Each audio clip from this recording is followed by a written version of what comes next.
이건 자폭입니다. 중동의 밤하늘이 수천 대의 적과 드론으로 뒤덮인 순간 세계 최강 미국이 속수무책이 되었습니다. 이건 지갑이 먼저 터지는 전쟁이다. 그런데 그 순간 단 하나의 영상이 전 세계의 주목을 받습니다. 요격 미사일도 폭발음도 없이 하늘을 날던 드론대가 마치 마법처럼 힘없이 추락하는 기괴한 장면, 미국도 유럽도 포기한 드론대의 해답을 이미 60년 전부터 조용히 준비해 온 나라, 대한민국입니다. 이 사우디와 UAE가 수십조 원의 현찰을 들고 미국 대신 한국으로 달려가는 대역전극, 미국 본토를 뒤흔든 한국판 괴물의 비밀과 이름 없는 연구원들이 3대에 걸쳐 완성한 이 눈물겨운 승리의 기록을 지금 바로 공개합니다. 딱 1초만요. 좋아요와 구독 꾹 부탁드립니다. 전부 자폭형입니다. 그 순간 저는 알았습니다. 오늘 밤은 끝나지 않겠구나. 화면은 또다시 붉어졌죠. 오늘만 세 번째였습니다. 레이더 위에 점이 찍히기 시작했어요. 10개, 20개, 100개. 셀 수 없었습니다. 관제실 전체가 경보음에 묻혔습니다. 패트리어트가 나갔습니다. 요격은 성공했죠. 또 나갔습니다. 또 성공했습니다. 그런데 화면 속 점은 줄지 않았습니다.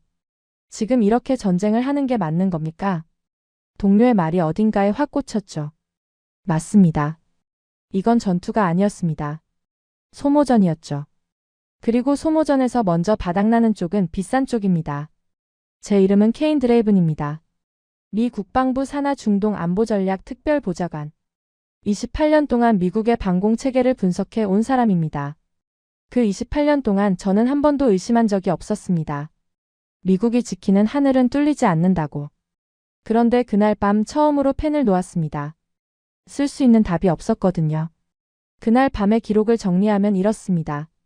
자폭 드론 수천 대가 동시에 중동 전선으로 접근했고 우리는 보유한 모든 방공 자산을 풀가동했습니다.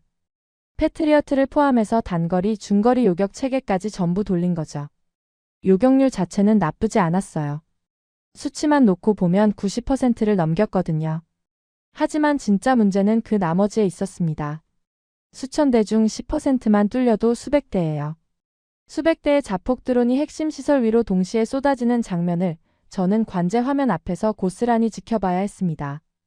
기지 외곽의 통신탑이 먼저 무너졌고 이어서 보급 창고 두 곳에 동시에 불이 났습니다. 활주로 한 곳은 드론 3대가 연속으로 충돌하면서 완전히 사용 불능 상태가 됐죠. 현장에서 올라온 피해 보고에는 장비 파손, 인명피해, 화재 진압 지연 같은 항목이 줄줄이 이어져 있었습니다. 하지만 가장 충격적이었던 건 피해 규모 자체가 아니었어요. 우리가 가진 것을 전부 쏟아부었는데도 이 결과가 나왔다는 사실, 그것이 진짜 문제였습니다. 다음 날 아침 긴급회의가 소집됐습니다. 중동 전선을 담당하는 분석관과 지휘관 12명이 한자리에 모였는데 평소와는 분위기가 완전히 달랐어요. 농담을 건네는 사람도 없었고 커피를 들고 잡담하는 여유도 사라졌습니다. 테이블 위에는 지난 72시간 동안의 교전 기록이 펼쳐져 있었고 요격 성공률, 미사일 소모량, 시설 피해 현황까지 빼곡하게 정리돼 있었습니다. 숫자만 보면 우리는 분명히 맞고 있었죠. 그런데 결과는 실패였습니다. 패트리어트 한 발에 얼마인지 다들 아시죠? 회의를 주재하던 상급자가 조용히 물었습니다. 아무도 대답하지 않았어요. 대답할 필요가 없었거든요. 다들 알고 있었으니까요. 한 발에 수백만 달러입니다. 그 비싼 미사일로 수만 달러짜리 자폭 드론을 하나씩 잡고 있었던 겁니다. 10발이면 수천만 달러가 하늘로 사라지는데 상대는 같은 돈이면 드론 수백 대를 더 찍어낼 수 있었죠. 쏠수록 우리만 가난해지는 전쟁이었습니다. 솔직히 말합시다. 이 방식으로는 일주일을 못 버팁니다. 그 말에 반박하는 사람은 단 한 명도 없었습니다. 저는 그 자리에서 처음으로 이런 생각을 했어요. 우리가 28년 동안 믿어온 방공체계가 전혀 다른 종류의 전쟁을 만난 건 아닌가. 미사일로 미사일을 막던 시대에 맞춰 설계된 시스템이 수천 대의 값싼 드론 앞에서 통째로 흔들리고 있었습니다. 요격은 성공하고 있었지만 전쟁은 지고 있었죠. 회의는 1시간 넘게 이어졌지만 뚜렷한 결론은 나오지 않았습니다. 미사일 추가 배치, 요격 우선순위 재조정, 탐지 레이더 강화 같은 이야기들이 오갔는데 말하는 사람도 듣는 사람도 그게 전부 임시 방편이라는 걸 느끼고 있었어요. 근본적인 해법을 내놓는 사람은 아무도 없었고 회의실에는 무거운 답답함만 두껍게 깔려 있었습니다. 그때였습니다. 회의실 구석에 조용히 앉아있던 젊은 중령 한 명이 손을 들었어요. 참고 자료가 하나 있습니다. 목소리가 크지 않았습니다. 오히려 너무 차분해서 그 차분함이 오히려 사람들의 시선을 잡아끌었죠. 중령은 노트북을 열더니 회의실 대형 화면에 영상 하나를 띄웠습니다. 화면 속에는 넓은 시험장이 보였고 하늘 위로 수십 대의 드론이 편대를 이루며 빠르게 접근하고 있었어요. 처음에는 별다른 반응이 없었습니다. 그 자리에 있는 사람들 전부 드론 영상은 질리도록 봐온 전문가들이었으니까요. 또 어딘가의 교전 기록이겠지 하는 표정이었습니다. 그런데 다음 장면에서 회의실 공기가 완전히 달라졌습니다. 드론들이 떨어지기 시작했습니다. 폭발음이 없었어요. 요격 미사일의 궤적도 보이지 않았죠. 그냥 떨어졌습니다. 마치 새 총에 맞은 새처럼 힘없이 추락하는 모습이었어요. 하나가 떨어지고 둘이 떨어지고 이어서 여러 대가 동시에 고꾸라졌습니다. 소리도 없이 연기도 없이 아무런 흔적도 남기지 않고요. 저는 자신도 모르게 의자에서 몸을 앞으로 기울이고 있었습니다. 옆에 앉은 분석관도 마찬가지였어요. 12명 전원이 화면에 빨려 들어간 것처럼 회의실 전체가 완전히 고요해졌습니다. 이건 뭐지? 누군가 작게 중얼거렸습니다. 저도 속으로 같은 말을 되뇌고 있었어요. 이건 요격이 아니었습니다. 제가 28년 동안 공부하고 분석해온 방공의 어떤 방식과도 전혀 달랐어요. 미사일이 날아가서 부딪히는 것도 아니고 포탄이 터져서 파편으로 맞추는 것도 아니었습니다. 우리가 알던 그 전쟁의 모습이 전혀 아닌 다른 차원이었어요. 아무런 소리도 아무런 충돌도 없이 드론들이 하늘에서 그냥 사라지고 있었죠. 마치 보이지 않는 손이 하늘 위에 전원을 한꺼번에 꺼버린 것처럼요. 영상이 끝나고 화면이 꺼졌을 때 회의실은 여전히 깊은 정적에 잠겨 있었습니다. 기침 소리 하나, 물컵을 내려놓는 소리 하나가 비정상적으로 크게 울렸어요. 아무도 먼저 입을 열지 못했습니다. 방금 본 것을 어떻게 해석해야 할지 그 누구도 정리가 되지 않는 표정이었죠. 중령이 입을 열었습니다. 침착한 목소리였죠. 이 영상은 한국에서 촬영된 영상입니다. 한국. 그 두 글자가 회의실에 떨어진 순간 저는 등을 의자에 기대고 천장을 올려다봤습니다. 머릿속이 복잡해졌어요. 한국은 동맹국이었습니다. 오랜 파트너였죠. 하지만 솔직히 말하겠습니다. 저는 한국을 방공 분야에서 미국보다 앞선 나라로 생각해 본 적이 단 한 번도 없었어요. 지원이 필요한 파트너 함께 훈련하는 동맹 그 정도로 봤습니다. 그런데 방금 그 화면 속에서 우리가 수천만 달러를 쏟아부어도 막지 못한 드론대를 소리 하나 없이 떨어뜨리고 있었습니다. 그날 밤 저는 숙소로 돌아와서 한참 동안 아무것도 하지 못했어요. 보고서를 써야 했지만 첫 줄부터 막혔습니다. 28년 경력의 방공 분석가가 자기가 써온 분석의 틀 자체를 의심하게 되는 기분이 이런 건지 처음 알았어요. 미사일 대 미사일의 세계에서 평생을 살아온 저에게 그 조용한 영상은 완전히 다른 전쟁의 문법을 들이밀었죠. 한국은 언제 이런 걸 만들었을까? 아니, 한국의 누가? 미국인들의 지원을 받았나? 그들이 독자적으로 해낸 것인가? 질문이 끊이질 않았습니다. 창밖으로 중동의 밤하늘이 보였죠. 별은 없었고 어딘가에서 간간히 들려오는 비행체 소리만이 그 하늘이 여전히 전쟁 중이라는 걸 알려주고 있었어요. 저는 그 하늘을 한참 동안 바라보면서 머릿속에서 떠나지 않는 질문 하나를 계속 붙잡고 있었습니다. 한국은 대체 언제부터 이걸 준비하고 있었던 걸까? 그 영상이 회의실에서 재생된 다음 날 분위기는 완전히 달라져 있었습니다. 전날까지만 해도 테이블 위에는 요격률과 미사일 소모량 같은 숫자들이 놓여 있었는데 이제 그 자리를 영상 출처 분석 보고서가 차지하고 있었어요. 누가 촬영했는지, 어디서 찍었는지, 어떤 기관이 관여했는지를 밤새 정보팀이 추적한 결과물이었죠. 보고서 표지에는 빨간 글씨로 긴급 분류 딱지가 선명하게 붙어 있었습니다. 결론은 생각보다 빠르게 나왔습니다. 한국국방과학연구소. 그곳에서 개발 중인 대드론 방어체계의 시험 영상이라는 게 확인된 거였어요. 보고서에는 해당 기술의 개요와 함께 레이저 기반의 무력화 방식이 핵심이라는 초기 분석도 적혀 있었습니다. 회의실에 앉은 12명 모두가 그 한 장짜리 요약을 소리 없이 읽었고 한동안 아무도 먼저 말을 꺼내지 못했어요. 상급자가 보고서를 천천히 내려놓으며 무겁게 한마디 했습니다. 이건 새로운 전쟁이다. 아무도 반박하지 않았죠. 사실 그 말은 선언이 아니라 인정이었습니다. 우리가 지금까지 써온 방식으로는 더 이상 버틸 수 없다는 걸 이 자리에 있는 모든 사람이 머리가 아니라 몸으로 느끼고 있었으니까요. 문제는 그 다음이었습니다. 인정하는 것과 실제로 행동에 옮기는 것 사이에는 미국이라는 나라의 자존심이 단단하게 버티고 있었어요. 세계 최강의 방공 체계를 운용해 온 나라가 다른 나라의 기술을 들여다봐야 한다는 사실을 어떻게 받아들이느냐. 그게 회의실의 진짜 의제가 됐습니다. 한국 쪽에 공식 접촉을 해야 합니다. 더 이상 시간이 없습니다. 정보 분석팀의 선임이 먼저 입을 열었어요. 조심스러운 말투였지만 내용은 분명했습니다. 지금 한국이 보유하고 있는 기술의 실체를 직접 가서 확인해야 한다는 거였죠. 확인이 아니라 검증이죠. 시험 영상 하나만 가지고 판단을 내릴 수는 없습니다. 다른 쪽에서 바로 반론이 나왔어요. 틀린 말은 아니었습니다. 하지만 저는 그 말의 진짜 뜻을 알고 있었죠. 검증이라는 단어 뒤에 숨어 있는 건 아직 우리가 밑에서 올려다볼 상황은 아니라는 자존심이었습니다. 검증이든 확인이든 직접 봐야 합니다. 화면만으로는 한계가 있어요. 다시 누군가 끼어들었고 회의는 한참을 더 돌았습니다. 같은 이야기가 단어만 바뀌어 반복됐죠. 결국 1시간 가까이 지난 뒤에야 하나의 결론으로 수렴됐어요. 누군가를 한국에 직접 보내서 현장에서 눈으로 확인하고 오라는 거였습니다. 드레이븐 당신이 가시오. 상급자가 저를 지목했을 때 저는 이미 예감하고 있었어요. 28년 동안 방공 체계만 파온 사람이 이 자리에 저밖에 없었으니까요. 하지만 솔직히 말해서 그때 제 마음속은 생각보다 훨씬 복잡했습니다. 동맹국의 기술을 확인하러 가는 건지 아니면 우리가 놓친 답을 구하러 가는 건지 그 경계가 모호했거든요. 직접 가서 확인하십시오. 현장을 보고 판단을 보고서로 정리해서 가져오시오. 명령은 명확했습니다. 하지만 그 명확함 뒤에 깔린 감정은 훨씬 복잡했어요. 미국이 다른 나라의 기술 앞에서 고개를 돌려야 할 수도 있다는 가능성, 그 판단을 공식 문서에 적어야 할 수도 있다는 부담감. 저는 그 무게를 어깨에 짊어진 채 회의실 문을 나왔습니다. 그런데 진짜 불편한 건 회의실 밖에서 시작됐어요. 저녁 무렵 비공식 자리가 하나 만들어졌습니다.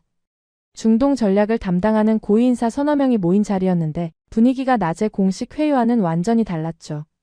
공식 기록이 남지 않는 자리에서는 사람들의 본심이 더 거침없이 드러나기 마련이었습니다. 넥타이는 풀려 있었고 목소리는 낮에 회의 때보다 확실히 한 톤씩 높아져 있었어요. 한국이 뭔가 만들었다고? 좋지. 그럼 가져오면 되는 거 아닌가? 한 사람이 위스키를 한 모금 마시며 가볍게 말했어요. 마치 마트에서 물건을 집어오듯이요. 저는 그 말투에서 묘한 불쾌함을 느꼈지만 아직은 참을 수 있었습니다. 주한미군을 들먹이면 되지 않습니까? 미국이 그 막대한 비용을 해마다 감당하고 있다는 걸 분명히 상기시켜주면 대화의 분위기가 확 달라질 겁니다. 두 번째 발언이 나왔을 때 저는 손에 쥐고 있던 물잔을 천천히 내려놓았어요. 필요하면 방위비 분담금을 압박카드로 쓰면 됩니다. 그들은 결국 우리 편이에요. 한국은 미국이 부르면 오게 돼 있는 나라입니다. 만약에 협조를 안 하면 그때 가서 다시 이야기하면 되는 거죠. 세 번째 발언까지 이어졌을 때 저는 더 이상 그 자리에 앉아있기가 어려웠습니다. 그 말을 듣는 순간 불편해졌습니다. 그 자리에 있던 사람들은 사실관계만 놓고 보면 틀린 말을 하고 있는 게 아니었어요. 미국과 한국의 동맹관계, 방위비 분담 구조, 군사협력의 비대칭적인 역학. 그 모든 게 틀리지 않은 이야기이긴 했습니다. 하지만 불과 이틀 전 우리의 가장 비싼 무기가 가장 싼 드론을 막지 못해서 기지 3곳이 불탄 직후였어요. 우리가 도움을 청해야 하는 처지에서 동맹을 지렛대로 쓰겠다는 발상이 과연 맞는 태도인 건지 저는 도저히 확신이 서지 않았습니다. 지금 우리가 그런 말을 할 상황인가? 숙소로 돌아오는 밤길에 저는 그 질문을 계속 되씹었어요. 우리는 한국을 부르기로 했습니다. 정확히 말하면 끌어들이기로 했죠. 그런데 끌어들이는 방식이 협력인지 압박인지가 아직 정해지지 않았습니다. 아니 어쩌면 이미 방향은 정해져 가고 있었는지도 몰라요. 입으로는 협력이라고 말하면서 속으로는 가져오겠다는 쪽으로요. 저는 그날 밤 늦게까지 출장 가방을 꾸리면서 묘한 감정에 빠졌습니다. 28년 동안 저는 미국의 방공체계를 분석하는 사람이었어요. 미국이 가진 기술의 우위를 확인하고 그 위에서 전략을 세우는 게 제 일이었죠. 그런 제가 이제 다른 나라의 기술을 직접 보러 가야 했습니다. 그것도 우리 스스로 풀지 못한 문제의 답을 찾기 위해서요. 이건 단순한 업무 출장이 아니었어요. 제 안에서 28년간 단단하게 쌓아온 확신이 조금씩 흔들리기 시작하는 과정이었습니다. 다음 날 아침 비행기 좌석에 앉아서 브리핑 서류를 펼쳤을 때 한 가지 질문이 자꾸만 머리를 맴돌았어요. 지금 우리가 하려는 건 협상인가 부탁인가? 협상이라면 우리에게 내밀 카드가 있어야 하는데 솔직히 지금 우리 손에 쥐어진 건 뚫린 하늘뿐이었거든요. 그리고 또 하나 저를 가장 불편하게 만든 생각이 있었습니다. 저녁 자리에서 나온 그 말들, 방위비를 언급하고 동맹을 압박 수단으로 쓰겠다는 그 발상이 이 상황을 오히려 더 꼬이게 만들 수 있다는 직감이었죠. 지금 우리에게 절실한 건 한국의 기술이었습니다. 그런데 그 기술을 가진 쪽에 압박부터 하겠다는 건 도움을 청하러 가면서 주먹을 쥐고 가는 것과 다를 바가 없었어요. 창밖으로 구름 사이로 햇빛이 길게 비치고 있었습니다. 한국까지는 아직 10시간 넘게 남아 있었죠. 저는 서류를 덮고 눈을 감았어요. 머릿속에서는 회의실의 차분한 목소리들과 저녁 자리의 거친 목소리들이 끊임없이 뒤섞이며 부딪히고 있었습니다. 한쪽은 이건 생존의 문제라고 말하고 있었고 다른 한쪽은 이건 체면의 문제라고 말하고 있었죠. 그리고 저는 그 두 목소리 사이 어딘가에 끼인 채로 한국을 향해 날아가고 있었습니다. 한국은 생각보다 조용한 나라였습니다.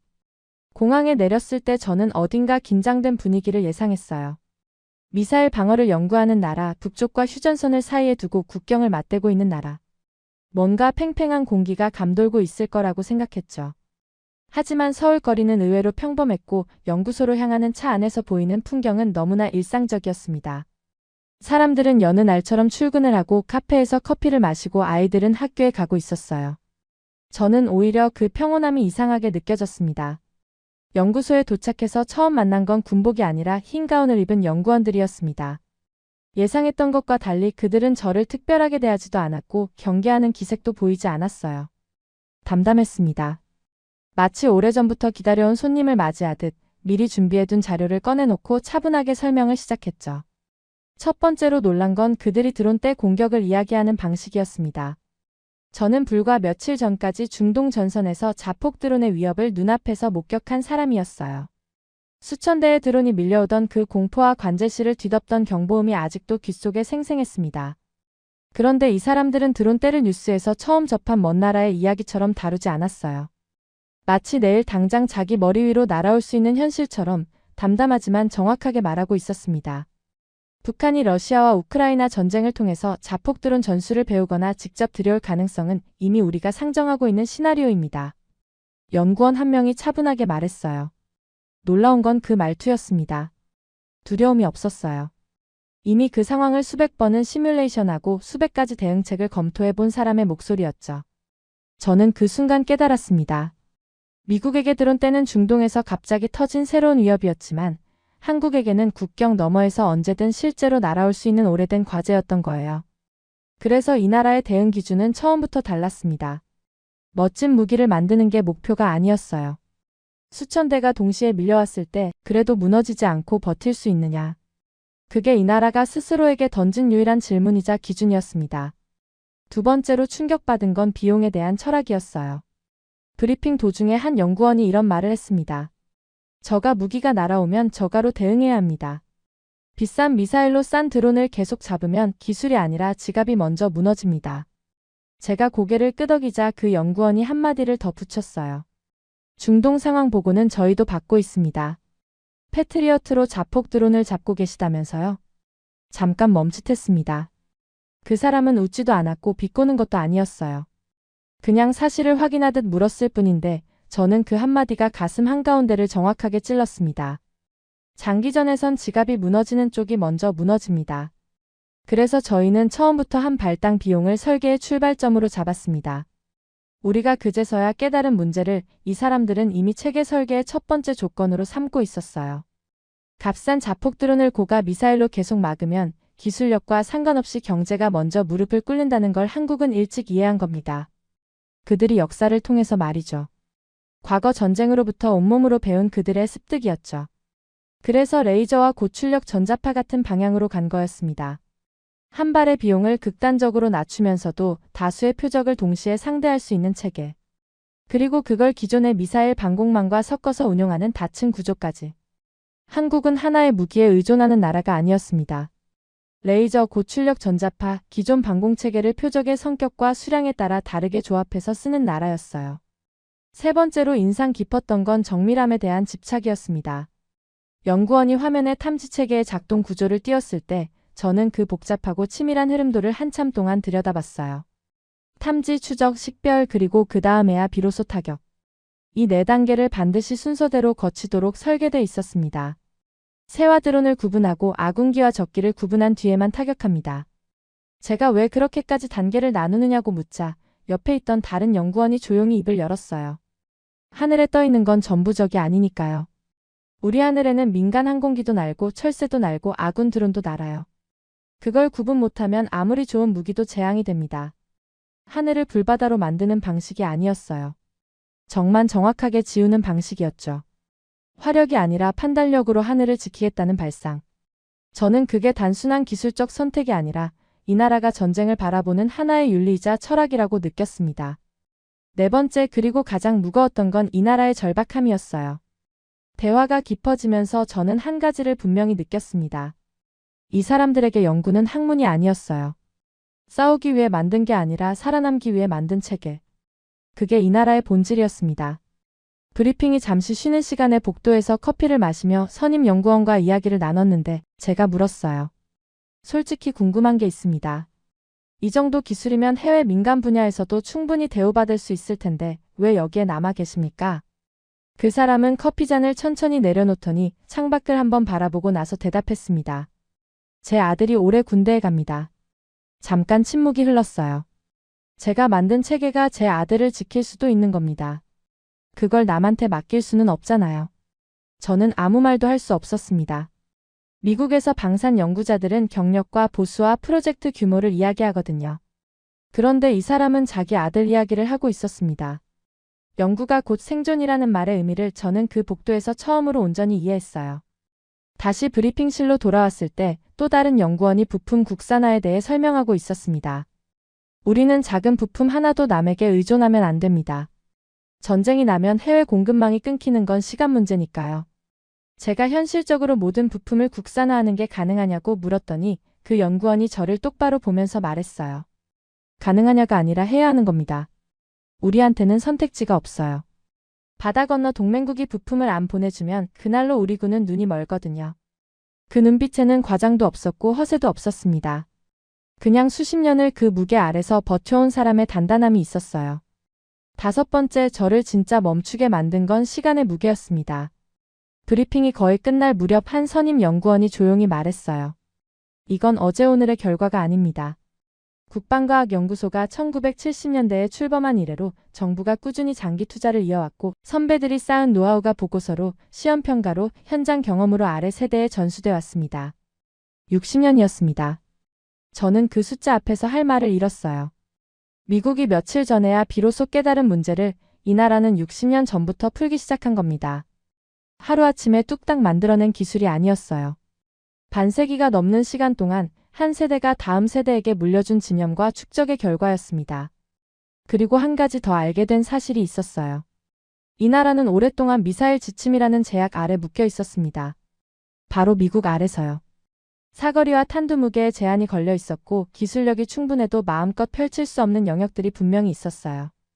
그런데 연구원이 그 시절을 설명하면서 쓴 비유가 저한테 아주 오래도록 남았습니다. 실력은 이미 다 만들어져 있었는데 수능을 못 보게 한 것과 같습니다. 제가 그 제약 기간이 답답하지 않았느냐고 묻자 그 연구원이 씩 웃으면서 말했어요. 답답했죠. 그런데 그 시간에 우리는 기초를 더 단단하게 만들었습니다. 시험은 못 봤지만 교과서는 우리가 다시 썼어요. 묶여 있었지만 단 한 번도 멈추지 않은 나라. 허락이 떨어지기 전부터 이미 복습과 자습을 끝내놓고 조용히 기다리고 있던 나라. 그게 제가 첫날 만난 한국의 진짜 모습이었습니다. 마지막으로 연구원 한 명이 한마디를 덧붙였어요. 우리가 만든 무기는 혹한과 혹서를 모두 견디는 운용시험을 통과해야 합니다. 영하 32도에서 뜨거운 사막 환경까지 네거티브 테스트를 포함한 실전 기준 검증을 전부 버텨내야 비로소 군에 넘겨집니다. 제가 그 기준이 좀 과하지 않느냐고 하자 그 연구원이 고개를 저었습니다. 우리 군이 쓸 무기를 우리가 까다롭게 못 검증하면 누가 합니까? 이걸 들고 전장에 나가는 건 제 후배들이고 누군가의 아들이에요. 또 아들 이야기였습니다. 이 나라 연구자들의 말끝에는 항상 사람이 있었어요. 화려해서 강한 게 아니었습니다. 까다로운 검증을 끝까지 버텨냈기 때문에 강한 거였어요. 한국 무기의 진짜 경쟁력은 첨단 기술 자체가 아니라 그 기술을 실전에서 쓸 수 있는 수준으로 완성해내는 집요함에 있었죠. 숙소로 돌아오는 차 안에서 저는 한참 동안 창밖만 바라봤습니다. 서울의 밤거리는 여전히 조용했어요. 하지만 그 조용함의 의미가 아침에 처음 도착했을 때와는 완전히 달라져 있었습니다. 그제야 알았습니다. 이 나라는 조용한 게 아니었어요. 처음부터 이미 알고 있었던 나라였습니다. 침묵했던 것뿐이었어요. 저는 한국에 오기 전까지 무기를 볼 때 항상 하나의 기준으로 판단했습니다. 한 발이 얼마나 정확하고 얼마나 멀리 날아가느냐. 28년 동안 그게 전부였어요. 패트리어트도 그 기준으로 만들어졌고 사드도 그 기준 위에 서 있었죠. 하나의 위협에 하나의 요격체를 대응시키는 방식, 그게 미국이 반세기 넘게 미뤄온 반공의 문법이었습니다. 그런데 한국 연구소에서 이틀째 브리핑을 받으면서 저는 그 문법 자체가 흔들리는 경험을 했어요. 그날 아침 연구진은 대형 스크린에 하나의 도식을 띄웠습니다. 복잡한 무기 설계도가 아니었어요. 오히려 반대였죠. 화면 한가운데에 하늘이 있고 그 하늘 아래로 5개의 층이 나뉘어 있었습니다. 맨 위에는 탐지와 식별이 있었고 그 아래로 레이저, 고출력 전자파, 단거리 요격, 중거리 미사일 순서로 내려가고 있었어요.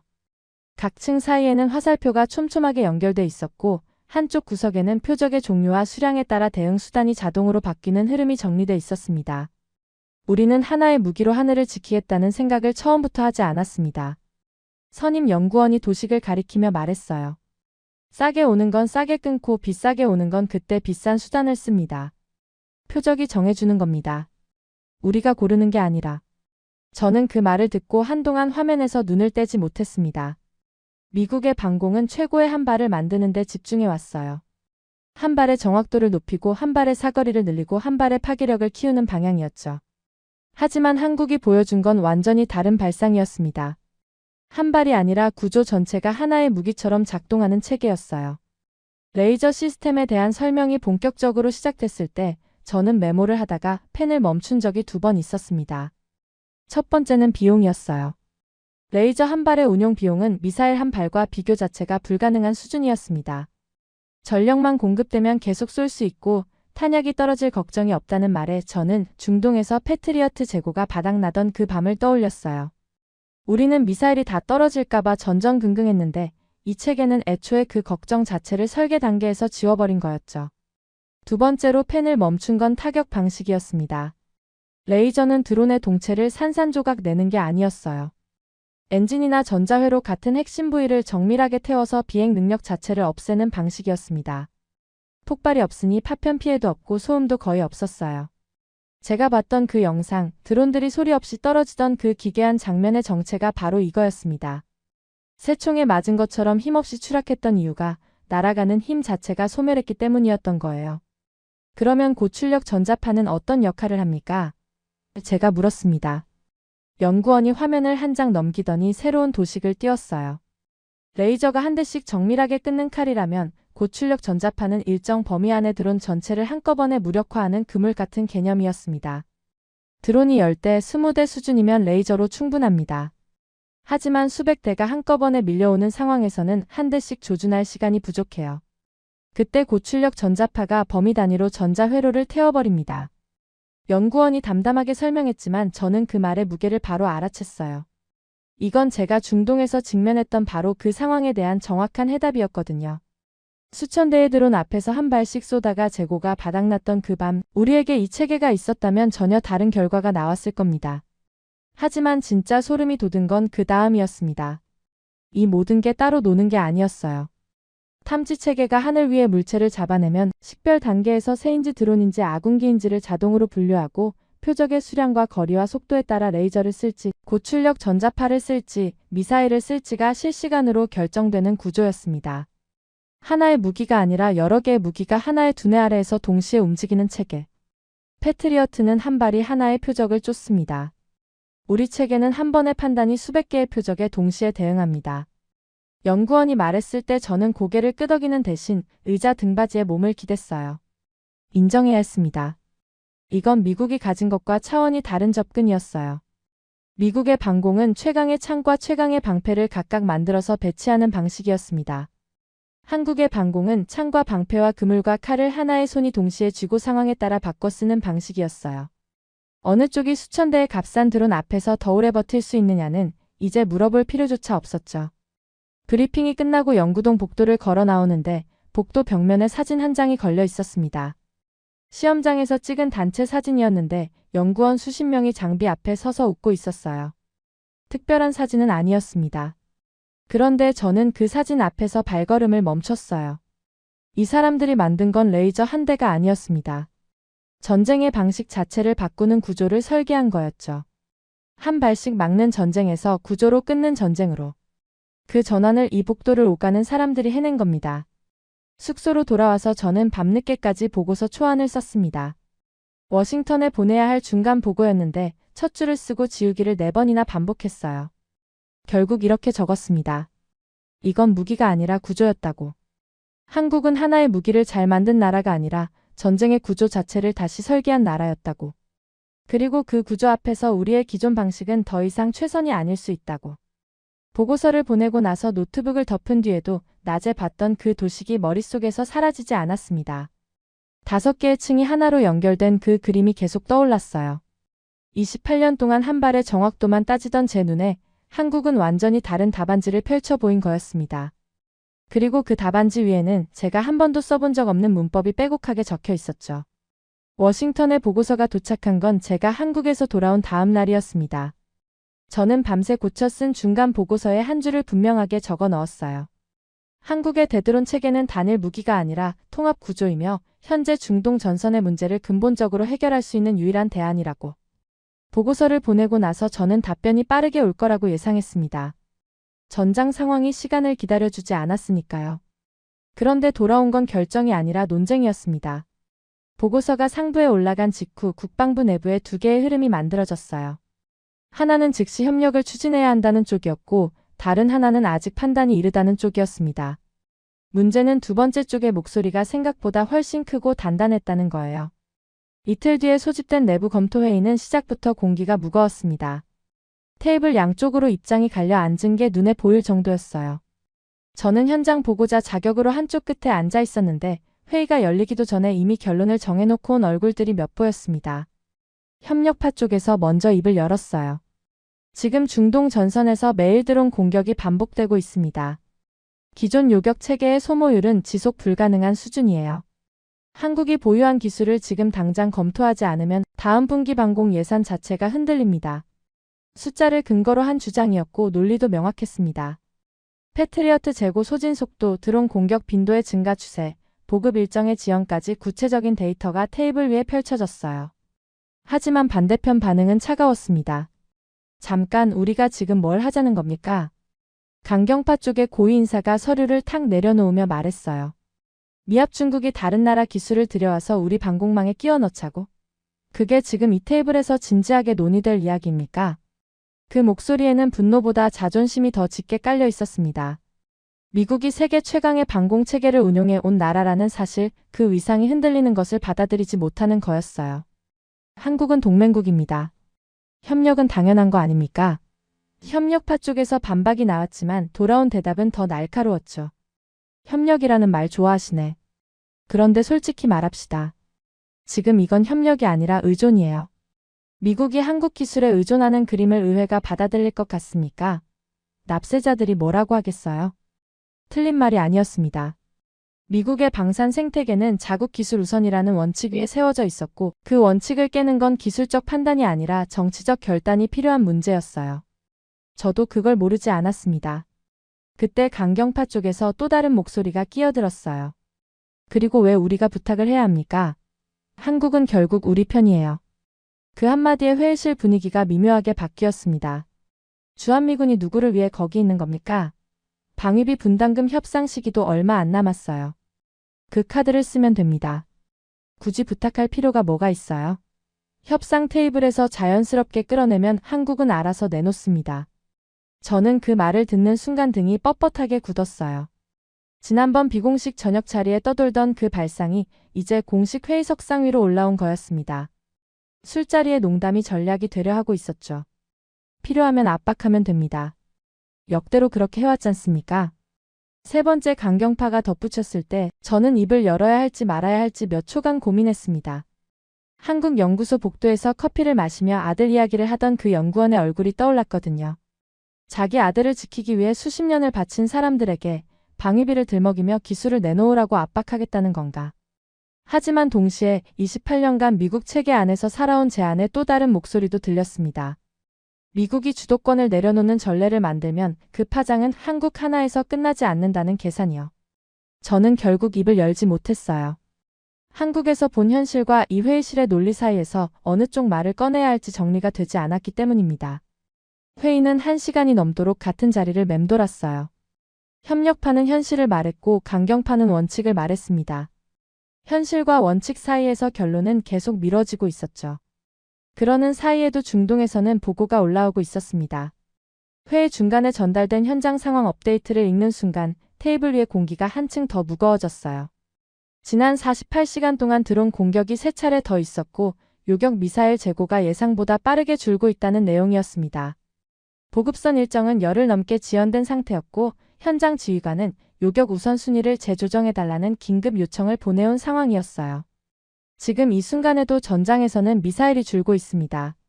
논의할 시간이 있다고 생각하십니까? 협력파의 선임이 목소리를 높였어요. 하지만 강경파는 물러서지 않았습니다. 급하다고 원칙을 버리면 나중에 더 큰 대가를 치릅니다. 한국 기술을 도입하는 순간 미국 방산 업체들은 어떻게 됩니까? 의회 로비는? 이건 전장의 문제만이 아니에요. 저는 그 말을 들으면서 의자 등받이에 몸을 기댔습니다. 둘 다 맞는 말을 하고 있었거든요. 전장은 지금 당장 답을 요구하고 있었고 워싱턴은 그 답을 내는데 필요한 절차와 체면과 이해관계를 먼저 정리해야 했습니다. 답은 이미 있었어요. 한국에서 저는 그 답을 두 눈으로 확인하고 왔습니다. 하지만 답을 알면서도 선택하지 못하는 상태, 그게 지금 이 회의실의 현실이었죠. 회의가 끝난 뒤 복도에서 협력파 선임과 마주쳤어요. 그 사람은 서류 뭉치를 옆구리에 끼고 한숨을 내쉬면서 저한테 말했습니다. 드레이븐, 당신은 직접 보고 왔으니까 알겠지만 이 안에 있는 사람 절반은 한국 연구소가 어떻게 생겼는지도 몰라요. 자기가 안 본 건 안 믿는 사람들이에요. 저는 고개를 끄덕일 수밖에 없었습니다. 제가 한국에 가기 전에 그랬던 것처럼 직접 보지 않으면 저 역시 같은 자리에 앉아 있었을 테니까요. 그날 저녁 숙소에서 다시 중동 현장 보고를 열어봤습니다. 화면 속 숫자들은 하루 전보다 나빠져 있었어요. 드론 공격 빈도는 올라가고 요격 자산은 내려가고 있었습니다. 시간이 우리 편이 아니라는 건 누구나 알고 있었지만 결정을 내리는 자리에 앉은 사람들은 시간보다 체면을 먼저 계산하고 있었죠. 저는 노트북을 덮고 창밖을 바라봤습니다. 워싱턴의 밤은 서울과는 전혀 달랐어요. 서울의 밤거리에서 느꼈던 그 조용한 단단함 대신 여기에는 거대한 기관들이 서로의 눈치를 보며 멈춰 서 있는 무거운 정적만이 깔려 있었습니다. 답은 있었습니다. 저는 그 답을 직접 보고 왔어요. 레이저가 소리 없이 드론을 떨어뜨리는 장면도 봤고 고출력 전자파가 범위 단위로 위협을 끊어내는 구조도 확인했습니다. 60년을 쌓아온 사람들의 얼굴도 기억하고 있었죠. 하지만 그 답을 꺼내놓을 수 있는 테이블이 아직 마련되지 않았습니다. 그 밤 저는 오랜만에 보고서가 아닌 개인 메모를 한 줄 적었어요. 답을 모르는 게 문제가 아니다. 답을 알면서도 고르지 못하는 게 진짜 문제다. 그리고 그 문제의 무게가 고스란히 전장 위의 사람들에게 떨어지고 있다는 사실이 저를 가장 답답하게 만들고 있었습니다. 워싱턴이 결론을 미루고 있는 동안 세상은 기다려주지 않았습니다. 그 회의가 끝나고 사흘째 되던 날, 제 책상 위에 중동 주재 무관실에서 보낸 정보 요약이 하나 올라왔어요. 평소라면 일과 중에 훅고 넘길 수준의 문서였는데 그날은 첫 줄부터 눈이 멈췄습니다. 사우디아라비아가 한국산 천궁2 방공체계 10개 포대를 도입하기로 최종 확정했다는 내용이었어요. 계약 규모는 약 32억 달러. 거기에 한국과 사우디가 방산 협력 확대를 위한 양해각서까지 별도로 체결했다는 후속 정보가 붙어 있었습니다. 저는 그 문서를 2번 읽었어요. 우리가 아직 회의실에서 한국의 기술을 도입할지 말지를 두고 논쟁하고 있는 사이에 사우디는 이미 계약서에 서명을 끝낸 거였습니다. 묻고 있는 단계가 아니었어요. 움직이고 있었죠. 조이터 통신은 아랍에미리트와 한국이 350억 달러 규모의 방산 협력 양해각서를 체결했다는 보도가 다시 한번 집중하면서 한국을 주목했어요. 금액의 규모만 놓고 봐도 단순한 무기 거래가 아니라 전략적 파트너십에 가까운 수준이었습니다. 저는 그 숫자를 보면서 의자에서 몸을 앞으로 기울였어요. 350억 달러라는 건 단순히 방공체계 몇 세트를 사겠다는 이야기가 아니었거든요. 공동개발, 기술 이전, 현지 생산, 장기 운용 지원까지 포함된 포괄적 구조라는 뜻이었습니다. 그제야 그림이 보이기 시작했어요. 사우디와 아랍에미리트가 한국을 선택한 건 우연이 아니었습니다. 이유가 있었죠. 걸프 지역은 이미 전쟁 한가운데 있었어요. 그 주에 올라온 종합 상황 보고서를 열었을 때 저는 한참 동안 화면을 스크롤하지 못했습니다. 사진이 먼저 눈에 들어왔어요. 사우디 동부의 에너지 저장 시설이 드론 공격을 받아 불타고 있는 위성 사진이었습니다. 검은 연기가 수십 킬로미터에 걸쳐 퍼져 있었고 인근 원유 처리 시설은 가동을 일시 중단한 상태였어요. 다음 페이지에는 걸프 지역 민간 항공 우회 현황이 정리돼 있었습니다. 여러 항공사가 특정 공역의 운항을 중단하거나 항로를 우회하고 있었고 화물 운송 일정에도 차질이 생기고 있었어요. 그 아래에는 해상 보험료 변동 그래프가 붙어 있었는데 호르무즈 해협을 통과하는 유조선의 보험료가 석 달 사이에 가파르게 올라간 곡선이 찍혀 있었습니다. 해운사들은 이미 우회 항로를 검토하기 시작했고 일부는 실제로 경로를 바꿨어요. 이건 드론 몇 대가 날아와서 울타리를 부순 수준이 아니었습니다. 에너지 생산, 항공 운항, 해상 수송로가 동시에 흔들리고 있었어요. 세계 원유 공급의 상당 부분이 지나는 길목이 위협받고 있었고 그 여파는 유가와 물류비와 보험료를 타고 전 세계로 번지고 있었습니다. 미국의 동맹 관리 차원을 넘어선 문제였어요. 세계 경제의 핏줄이 직접 공격받고 있었던 겁니다. 저는 불타는 저장시설 사진을 다시 한번 들여다보면서 생각했어요. 이 상황에서도 우리는 아직 체면을 따지고 있다. 한국의 기술을 쓸지 말지를 놓고 자존심 싸움을 하고 있는 동안 걸프의 하늘은 매일 뚫리고 있었습니다. 그 한가운데에서 걸프 국가들이 필요로 한 건 발표도 아니었고 시연도 아니었어요. 지금 당장 배치할 수 있느냐, 실전에서 버틸 수 있느냐, 납기를 지킬 수 있느냐. 그 세 가지였습니다. 사우디 쪽 실무진이 한국 체계를 평가할 때 가장 먼저 본 게 뭔지 아십니까? 중동 주재 무관실의 담당자와 통화했을 때 그 사람이 저한테 이렇게 말했습니다. 카탈로그가 아닙니다. 운용 실적이에요. 혹한과 혹서에서 시험을 통과한 기록, 실제 군에서 몇 년을 굴렸는지, 정비 주기가 어떻게 되는지. 그 사람들은 전시용 무기에 관심이 없었어요. 전쟁에서 쓸 수 있는 무기를 찾고 있었습니다. 저는 그 말을 듣고 한국 연구소에서 마지막에 들었던 말이 떠올랐어요. 영하 32도에서 사막 환경까지 전부 버텨야 비로소 군에 넘긴다던 그 연구원의 말. 그 까다로운 검증이 바로 여기서 빛을 발하고 있었던 겁니다. 아랍에미리트 쪽의 반응은 더 인상적이었어요. 담당자가 말하길 아랍에미리트 측이 한국과 협의를 진행하면서 가장 놀란 건 한국의 대응 방식이었다고 합니다. 한국은 아랍에미리트가 정식으로 요청하기도 전에 기술팀을 먼저 보냈대요. 현지 환경을 사전에 파악하겠다면서요. 사우디 건 진행하면서 이미 걸프 전체의 운용 조건을 분석하고 있었던 겁니다. 저는 그 말에 잠시 할 말을 잃었어요. 우리는 아직 부르지도 않은 상대를 어떻게 압박할지 궁리하고 있었는데 한국은 이미 현장에 사람을 보내놓고 있었던 거였습니다. 그리고 하나 더 있습니다. 아랍에미리트 쪽 군 관계자가 이런 말을 했어요. 담당자가 목소리를 낮추며 덧붙였습니다. 한국 장비는 정비가 편하고 운용 교육이 빠르다고. 한국 교관들이 와서 직접 가르치는데 우리 병사들이 생각보다 빨리 익힌다고 놀라더랍니다. 비싼 무기를 사놓고 운용을 못해서 창고에 넣어둔 경험이 있는 나라들한테는 그게 결정적이었던 거예요. 한국 무기의 경쟁력이 성능 하나에만 있는 게 아니라는 걸 현장이 먼저 알아본 거였습니다. 저는 통화를 끊고 나서 한참을 가만히 앉아 있었어요. 워싱턴에서 우리가 한국을 어떻게 다룰지를 고민하고 있는 동안 중동의 현장은 이미 판단을 끝내고 있었습니다. 한국이 필요한지 아닌지를 따지는 단계가 아니었어요. 얼마나 빨리 한국과 손잡을 수 있느냐를 계산하는 단계로 넘어가 있었죠. 그날 오후 저는 내부 검토 회의에서 강경파 쪽을 이끌던 고위 인사와 복도에서 마주쳤어요. 그 사람은 저를 보더니 걸음을 멈추고 물었습니다. 사우디 건 봤나? 봤습니다. 아랍에미리트도? 네. 그 사람은 잠깐 입술을 다물었다가 낮은 목소리로 한마디를 했어요. 생각보다 빠르군. 그게 전부였습니다. 돌아서서 걸어가는 뒷모습에서 저는 미묘한 변화를 감지했어요. 며칠 전 회의실에서 원칙을 들먹이며 버티던 그 단단함에 아주 작은 균열이 생긴 것 같았습니다. 숙소로 돌아와서 저는 창밖을 바라보며 하루를 정리했어요. 우리는 한국을 평가하러 간 줄 알았습니다. 기술을 확인하고 쓸만하면 가져오겠다는 자세였죠. 그런데 현실은 완전히 달랐어요. 우리가 한국을 저울에 올려놓고 있는 사이에 시장은 이미 한국의 저울 위에 올라가 있었습니다. 전장이 평가를 끝낸 거였어요. 늦은 건 한국이 아니었습니다. 우리였어요. 중동은 이미 알고 있었습니다. 우리가 자존심을 따지고 있을 때 다른 나라들은 생존을 계산하고 있었죠. 체면보다 생존을 먼저 택한 쪽이 먼저 움직였고 그 움직임의 방향은 전부 한국을 가리키고 있었습니다. 그때 저는 알았습니다. 우리가 한국을 부르려는 게 아니라 이미 세계가 한국 쪽으로 기울고 있었다는 걸. 그리고 전장은 늘 회의실보다 빨랐습니다. 청문회 날짜가 잡혔을 때 저는 이게 단순한 보고 자리가 아니라는 걸 알고 있었습니다. 의회 국방위원회가 소집한 비공개 청문회였어요. 안건은 중동 전선 방공 체계 재편 방안이었지만 진짜 의제는 하나였습니다. 미국이 한국의 기술 앞에서 고개를 돌릴 것인가 말 것인가. 저는 증인석에 앉기 전날 밤까지 자료를 정리했어요. 한국에서 직접 본 것, 중동에서 벌어지고 있는 것, 사우디와 아랍에미리트가 이미 움직인 것.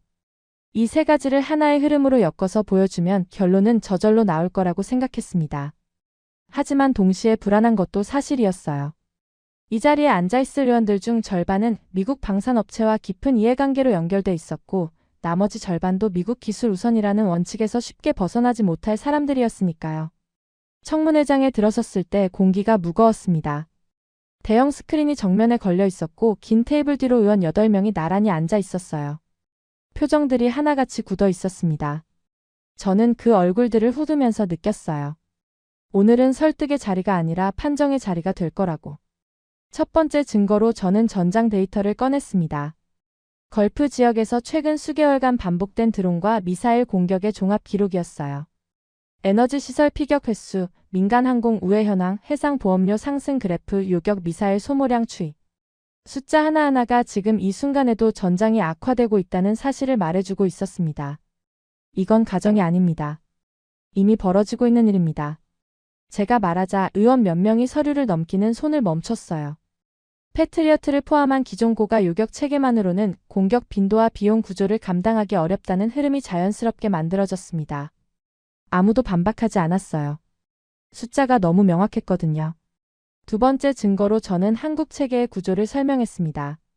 이 부분에서 저는 일부러 특정 무기의 이름을 먼저 꺼내지 않았어요. 대신 구조를 먼저 보여줬습니다. 탐지에서 식별로, 식별에서 대응 수단 선택으로, 표적의 종류와 수량에 따라 레이저와 고출력 전자파와 미사일이 자동으로 배분되는 다층 흐름도를 스크린에 띄웠죠. 이 체계의 핵심은 단일 무기의 성능이 아닙니다.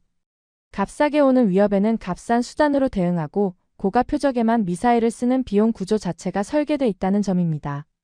제가 설명을 이어가는 동안 회의장은 조용했어요.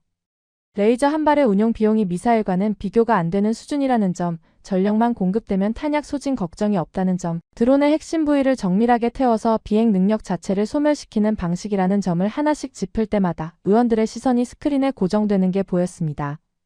세 번째 증거. 여기서 저는 영상을 틀었습니다. 지난번 중령이 회의실에 띄웠던 바로 그 영상이었어요. 수십 대의 드론이 편대를 이루며 접근하고 폭발음도 요격 궤적도 없이 하나씩 추락하는 장면. 대형 스크린에 그 영상이 재생되자 청문회장 전체가 고요해졌습니다.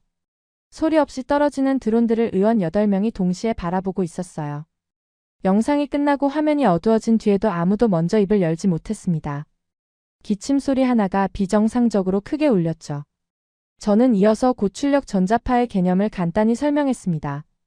레이저가 한 대씩 정밀하게 끊는 수단이라면 고출력 전자파는 일정 범위 안에 들어온 전자 회로를 한꺼번에 무력화하는 수단이라고. 아직 공개된 정보가 제한적인 분야였지만 한국 연구진이 차세대 대드론 핵심 수단으로 개발을 진행하고 있다는 사실만으로도 충분한 무게가 있었어요. 정밀 타격과 범위 무력화를 하나의 체계 안에서 동시에 운용하는 구조입니다. 그 한마디가 끝났을 때 청문회장의 공기가 확실히 달라진 걸 느꼈습니다. 네 번째 증거로 저는 중동의 실제 반응을 꺼냈습니다. 사우디가 천궁2 10개 포대를 도입한 사실, 한국과 방산협력 확대 양해각서를 체결한 사실, 아랍에미리트가 350억 달러 규모의 방산협력에 나선 사실을 순서대로 제시했어요. 한국의 기술은 언젠가 검토해볼 대상이 아닙니다. 이미 중동 현장에서 신뢰를 얻은 선택지입니다. 그 말이 끝나자 한 의원이 안경을 벗고 테이블 위에 내려놓았어요. 다른 의원은 펜을 돌리던 손을 멈추고 정면을 응시하고 있었습니다. 분위기가 바뀌고 있었어요. 저는 여기서 멈췄습니다. 더 설명하지 않기로 했어요. 현대전은 말이 아니라 비용과 속도로 결정된다는 걸 이 자리에 앉은 사람들도 이미 알고 있었으니까요. 질의가 시작됐습니다. 처음 몇 개의 질문은 예상한 범위 안에 있었어요. 기술 신뢰성에 대한 확인, 미국 자체 개발 가능성에 대한 질문, 도입 시 의회 절차에 대한 점검. 하지만 질문이 이어질수록 방향이 달라지기 시작했습니다. 도입한다면 배치까지 얼마나 걸립니까? 한 의원이 물었어요. 저는 속으로 놀랐습니다. 왜 한국이냐는 질문이 아니었거든요. 얼마나 빨리 가능하냐는 질문이었습니다. 한국 측과 기술협의 채널은 현재 열려 있습니까? 다른 의원이 이어서 물었고 그 옆에 의원은 메모지에 무언가를 빠르게 적고 있었어요. 반박하려던 사람들이 질문을 멈추고 있었습니다. 왜 한국이냐가 사라지고 어떻게 한국과 협력할 것이냐로 논의의 축이 옮겨가고 있었어요. 그리고 그 순간이 왔습니다. 청문회장이 조용해진 겁니다. 박수가 아니었어요. 반박이 사라진 정적이었습니다. 누군가 물을 한 모금 마시는 소리, 서류를 넘기는 바스락거림만이 그 넓은 공간을 채우고 있었어요. 저는 그 침묵 속에서 느꼈습니다. 이 정적이 답이었다고. 청문회가 끝난 뒤 복도에서 한 의원의 보좌관이 저한테 다가와서 작은 목소리로 말했어요. 유럽 동맹도 중요하지만 드론 전쟁 대응에서는 한국이 먼저라는 분위기가 형성되고 있습니다. 저는 고개를 끄덕였습니다. 미국이 한국을 고른 게 아니었어요. 현대전이 한국의 우선순위를 끌어올린 거였습니다. 청문회장을 나서면서 저는 정면의 긴 복도를 천천히 걸었어요. 창문 사이로 워싱턴의 오후 햇살이 비치고 있었습니다. 며칠 전까지 이 건물 안에서 체면과 원칙을 두고 팽팽하게 맞섰던 목소리들이 오늘은 한 방향으로 조용히 수렴하고 있었어요. 말이 많았던 건 우리였습니다. 하지만 결론을 만든 건 한국이 쌓아온 데이터와 결과였죠. 그 침묵이 제가 들은 가장 명확한 결론이었습니다. 모든 공식 일정이 끝난 뒤 제 머릿속에 남은 건 무기 이름이 아니었습니다. 사람들이었어요. 보고서를 정리해야 했지만 손이 가지 않았어요. 대신 눈을 감고 지난 며칠을 되짚었습니다. 레이저 시스템의 사양도 고출력 전자파의 작동 원리도 청문회장의 침묵도 분명히 기억에 남아 있었지만 가장 선명하게 떠오르는 건 따로 있었어요. 한국의 연구소 복도 끝 형광등 아래에서 만났던 얼굴들이었습니다. 한국의 국방과학연구소는 1970년에 출범했다고 들었습니다. 그 시절 한국이 어떤 나라였는지 저는 자료로만 알고 있었어요. 전쟁의 폐허 위에서 겨우 산업화를 시작한 나라, 기술이라고 부를 만한 것이 거의 없던 나라, 무기를 만드는 건커녕 제대로 된 공장 하나 세우기도 빠듯했던 시절이었죠. 그런데 그 시절에 이미 누군가는 연구소 간판을 걸고 이 나라의 하늘을 스스로 지키겠다는 계산을 시작했던 겁니다. 브리핑 중에 선임 연구원이 했던 말이 떠올랐어요. 초창기에는 부서 이름도 숫자로만 불렀습니다. 밖에 나가면 어디서 일하는지 정확히 말할 수 없었어요. 가족한테도 마찬가지였죠. 저는 그 말을 듣고 물었습니다. 가족이 답답해하지 않던가요? 그 사람은 담담하게 웃으며 답했어요. 답답해했죠. 아내한테 오늘 뭐 했냐고 물으면 그냥 연구했다고만 말하는 남편이었으니까요. 이 나라의 방위산업은 처음부터 그런 사람들의 침묵 위에 세워진 거였습니다. 그리고 그 침묵은 수십 년 동안 이어졌어요. 한국은 오랫동안 미사일 지침이라는 제약 아래 묶여 있었습니다. 사거리와 탄두에 제한이 걸려 있었고 기술력이 충분해도 마음껏 시험할 수 없는 영역들이 있었죠. 할 수 있었지만 할 수 없던 시간. 연구원이 그 시절을 설명하면서 쓴 비유가 다시 떠올랐습니다. 실력은 이미 만들어져 있었는데 수능을 못 보게 한 것과 같다고. 그런데 그 묶인 시간 동안 한국의 연구자들은 멈추지 않았어요. 시험은 못 봤지만 교과서를 다시 썼다던 그 말처럼 기초를 더 단단하게 다지고 설계를 더 정밀하게 다듬고 다음 기회가 왔을 때 바로 달릴 수 있도록 준비를 계속했습니다. 제가 한국 방산의 역사에서 가장 인간적이라고 느낀 대목은 실패에 대한 태도였어요. 브리핑 중에 한 연구원이 과거 미사일 시험 실패 사례를 이야기해줬습니다. 시험 발사 중에 미사일이 궤도를 이탈해서 바다에 떨어진 적이 있었다고 해요. 자네가 해저에 가라앉았는데 며칠 뒤 근처에서 조업하던 어부가 그물에 걸린 부품 하나를 건져 올린 겁니다.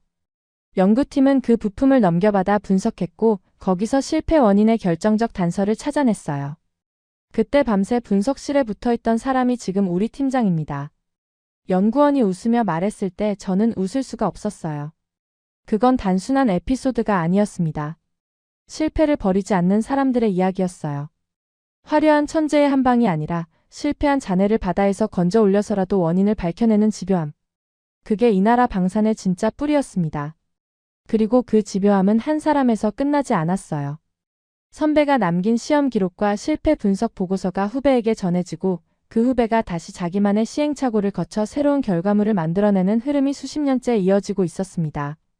선배들이 계산한 것 위에 제가 서 있고 제가 기록한 것 위에 후배가 설 겁니다. 한 연구원이 조용히 한 말이었는데 저는 그 한마디가 이 나라의 방위산업 전체를 설명하고 있다고 느꼈어요. 이 무기는 어느 날 한 사람이 만든 게 아니었습니다. 한 세대가 다음 세대에게 넘겨준 계산법으로 완성된 거였죠. 미사일 지침이 해제된 뒤 한국은 빠르게 움직였습니다.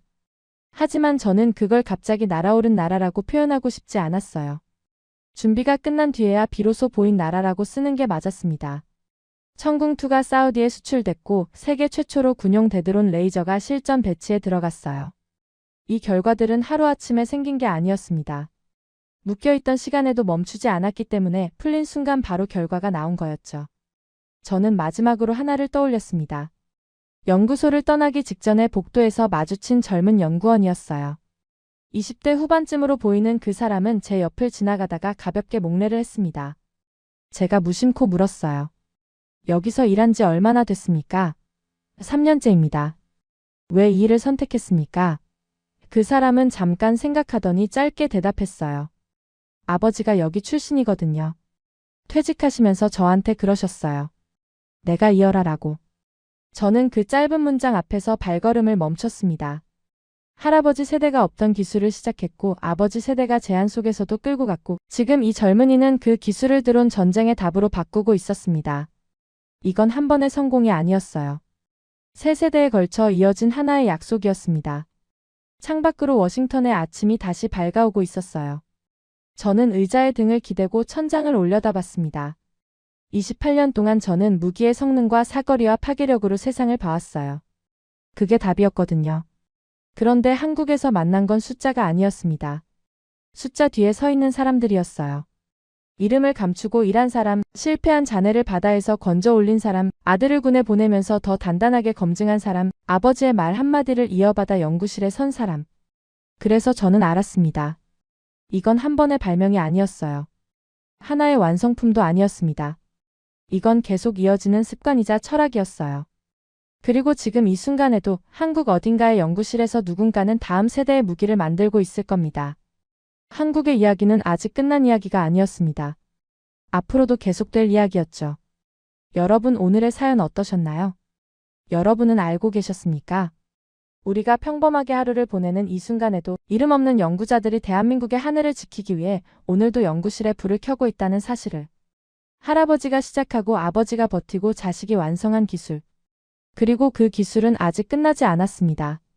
지금도 누군가의 손끝에서 다음 세대의 방패가 만들어지고 있습니다. 대한민국이라는 나라의 조용한 저력과 그 저력을 만든 사람들의 이야기를 함께 해주셔서 감사합니다. 지금까지 우인스의 수진이었습니다. 오늘도 끝까지 함께 해주셔서 정말 감사합니다. 수진이랑 우인스 다음에도 함께해요. 오늘도 행복한 하루 되세요. 사랑합니다. 우이스 우리들의 이야기 작은 꿈도 커지는 이 순간 웃으며 함께 나가요 모두의 마음이 크게 울려요. 당신만의 감동 이야기가 늘 당신 곁에서 따뜻한 순간으로 남길 바랍니다. 다음에도 따뜻한 이야기로 다시 찾아올게요.